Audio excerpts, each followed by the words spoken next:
अस्सलाम वालेकुम dear learners, how are you all? Hope you are doing well. आज मैं आपको बताने वाली हूँ उर्दू फेडरल यूनिवर्सिटी के इवनिंग एडमिशन्स 2023 आ चुके हैं। उसका ये एडवर्टाइजमेंट आप देख सकते हैं। इसके लिए आपका वेबसाइट पे आपको ऑनलाइन फॉर्म सबमिट करवाना होगा। वेबसाइट पे प्रॉस्पेक्टस अवेलेबल है, जो पुराना प्रॉस्पेक्टस था उसी में इवनिंग की डिटेल्स है, फ़ी डिटेल भी उसी में ही है। ठीक है, तो ये वेबसाइट ओपन करेंगे तो उसमें फॉर्म आ जाएगा। वहाँ पे आपको पहले तो लॉगिन करना होगा, अगर लास्ट टाइम आपने रजिस्टर किया हुआ है। अगर रजिस्टर नहीं किया हुआ तो आपको नई तरह से अपना नाम लिखना है, मोबाइल नंबर लिखना है, अपना पासवर्ड लिखना है और उसके बाद आप यहाँ रजिस्टर हो जाएंगे। उसके बाद जब आप लॉगिन करेंगे तो आपको वही मोबाइल नंबर और पासवर्ड डालना होगा, तो आप साइन इन कर सकेंगे। ठीक है, साइन इन करने के बाद आपके पास एक फॉर्म अवेलेबल हो जाएगा, फॉर्म खुल जाएगा आपका। वहाँ फॉर्म में देखेंगे तो आपके पास डिटेल्स होंगी। सबसे पहले आपको इंस्ट्रक्शन दी जाएगी कि आपने फॉर्म किस तरह से फिल करना है, सब चीज़ें सही होनी चाहिए और डिपार्टमेंट अपने हिसाब से चूज़ कीजिए, अपनी प्रायोरिटी के हिसाब से चूज़ कीजिए। उसके बाद फिर फॉर्म फिल करने के बाद सेव कीजिए, उसके बाद उसको डाउनलोड कीजिए। डाउनलोड करने के बाद उसका प्रिंट आउट निकलवाइए, 2 कॉपीज़ निकलवाइए और दोनों कॉपी आपने जाके बैंक में विथ फ़ीस बैंक में जमा करवानी है। ठीक है, अस्करी बैंक में, यूनिवर्सिटी के पास वाले, जो भी यूनिवर्सिटी के कैंपस में आपने एडमिशन लेना है वहीं उसके करीब वाले जो अस्करी बैंक होगा वहीं जमा होगा और किसी ब्रांच में जमा नहीं होगा। ठीक है, अच्छा, सबसे पहले अपनी passport size picture 1 MB size की पिक्चर होनी चाहिए आपकी। JPG फॉर्मेट या PNG फॉर्मेट की होनी चाहिए, इमेज होना चाहिए। 1 MB से बड़ा होगा तो वो डाउनलोड नहीं होगा इसमें। ठीक है, अपना सही नाम, अपना सही फादर्स नेम, प्लीज़ अपना डॉक्यूमेंट सारे अपने सामने रखा करें।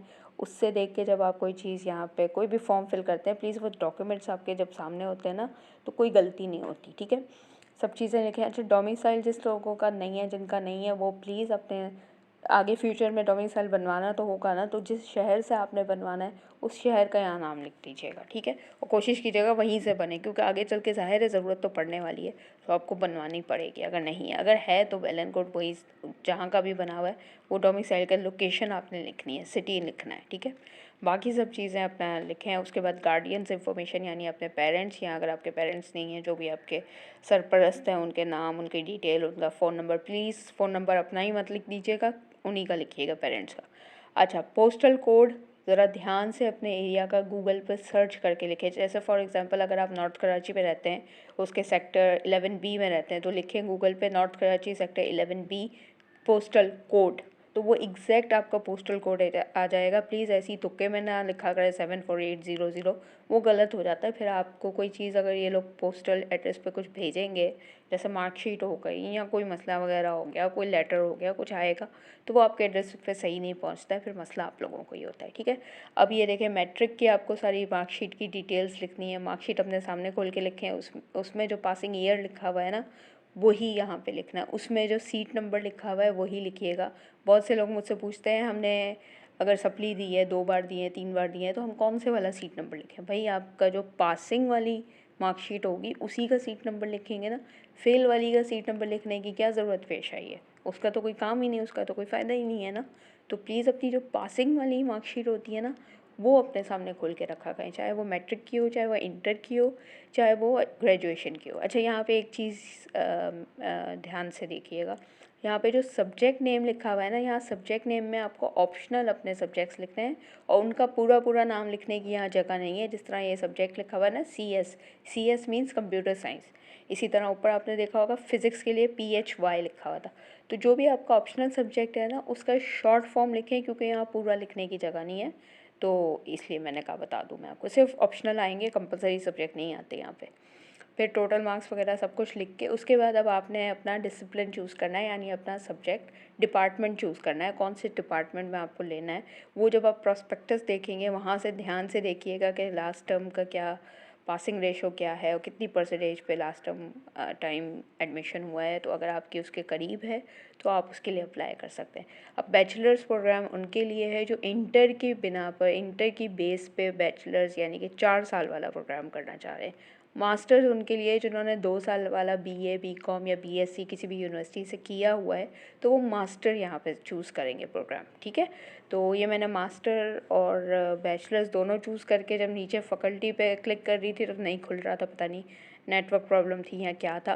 तो यहाँ पे फैकल्टी में आपने जैसे फॉर एग्जांपल अगर आप साइंस में करना चाहते हैं तो फैकल्टी आपने साइंस चूज़ करनी है। फिर डिसिप्लिन साइंस में आप क्या लेना चाहते हैं, बायो के मतलब मेडिकल फील्ड में जाना चाहते हैं, इंजीनियरिंग फील्ड में जाना चाहते हैं, कंप्यूटर फील्ड में जाना चाहते हैं, तो वो हो जाएगा डिसिप्लिन। फिर उसके बाद उसका कैंपस देखना है कि वो कौन से कैंपस में अवेलेबल है, सदर वाले में या गुलशन वाले में। तो आपको वो कैंपस सेलेक्ट करना है कि कौन से कैंपस में आपको करना है। इसी तरह 1 2 3 4 5 5 आपने इस तरह से सब्जेक्ट फैकल्टी आपने सेलेक्ट कर लेनी है। 5 प्लीज़ कर लिया करें, मेरा मशवरा है, ठीक है। और उसके बाद सबसे पहले सेव को क्लिक कीजिएगा, उसके बाद ये प्लस करने का ये कैप्शन यहाँ 21 लिखिएगा। सेव करने से पहले करेंगे तो ये अक्सर कोई नेट का मसला होता है, तो फिर आपका पूरा खाली जाएगा और दोबारा से आपको सब कुछ भरना पड़ेगा। जैसे अभी तो मैंने भरा नहीं है तो ज़ाहिर है रेड रेड आ रहा है, और मैंने जब सबमिट किया था तो वो फिर यही रेड वाला फॉर्म आ रहा था मेरे पास, क्योंकि मैंने भरा नहीं था, ठीक है। जब आप ये फुल भर के आप जब सबमिट करेंगे, सबमिट पे क्लिक करेंगे तो आपके पास एक और विंडो खुल जाएगी जिसमें डाउनलोड का ऑप्शन आएगा कि आप ये चीज़ डाउनलोड कर सकते हैं। पूरी जो आपकी फॉर्म है ये आप डाउनलोड कर सकते हैं। तो वो आप अपनी डिवाइस पे, फ़ोन पे या लैपटॉप पे जिस पे भी आप यूज़ कर रहे हैं उस पे आप वो PDF फाइल डाउनलोड कर लीजिएगा। डाउनलोड करने के बाद क्या करना है, इसका आपने प्रिंट आउट निकलवाना है। 2 प्रिंट आउट निकलेंगे, 2 आपको ये फॉर्म चाहिए, ठीक है। 2 ओरिजिनल जो आपके फॉर्म्स होंगे वो आपके 2 जाएंगे। और इसी के साथ फ़ी वाउचर होता है, फ़ी वाउचर में आपका फ़ीस मेंशन होगी, वो एडवर्टाइजमेंट में भी फ़ी मेंशन है। 2,500 रुपये हैं विदाउट टेस्ट वाले डिपार्टमेंट के, और 3,500 रुपये हैं टेस्ट वाले डिपार्टमेंट्स के, ठीक है। तो फ़ी आपकी फॉर्म में वाउचर में लिखी होगी, मेंशन होगी, तो वो आप देख लीजिएगा। और उसके बाद आपने बैंक, अस्करी बैंक में जाके ये फॉर्म और फ़ी दोनों जमा करवानी है। बैंक में ही जमा होगी और यूनिवर्सिटी के पास वाले बैंक में होंगी। गुलशन का जो बैंक है वो यूनिवर्सिटी रोड पे 2 बैंक है, बैंक अस्करी, तो उसमें जाके आप दोनों में से किसी एक पे जाके पता करेंगे तो आपको बार कार्ड ही बता देगा कि कौन से वाले बैंक पे जमा होगा, ठीक है। वहाँ जाके आपने जमा करवा देना है, फ़ीस भी और फॉर्म भी दे दें। और फॉर्म के साथ जो डॉक्यूमेंट्स अटैच होंगे वो आपको प्रोस्पेक्टस में मिल जाएंगे, वरना उसके बारे में मैंने पिछली वीडियो बनाई हुई है मॉर्निंग शिफ्ट वालों की, अलग से पूरी वीडियो है पूरी डिटेल्स के साथ। और उसमें फॉर्म फिल करने में जो जो प्रॉब्लम्स आती हैं उसके बारे में भी एक वीडियो ऑलरेडी बनाई हुई है, तो वो आप देख सकते हैं। अगर कोई मसला हो रहा है तो वो आप ज़रा जाके देख लीजिए। इसके अलावा कोई और सवाल हो तो नीचे कमेंट में पूछ लीजिए, और अगर वीडियो अच्छी लगी हो तो लाइक, शेयर एंड सब्सक्राइब करना ना भूलिएगा। फिर मिलती हूँ नेक्स्ट वीडियो के साथ। अल्लाह हाफ़िज़।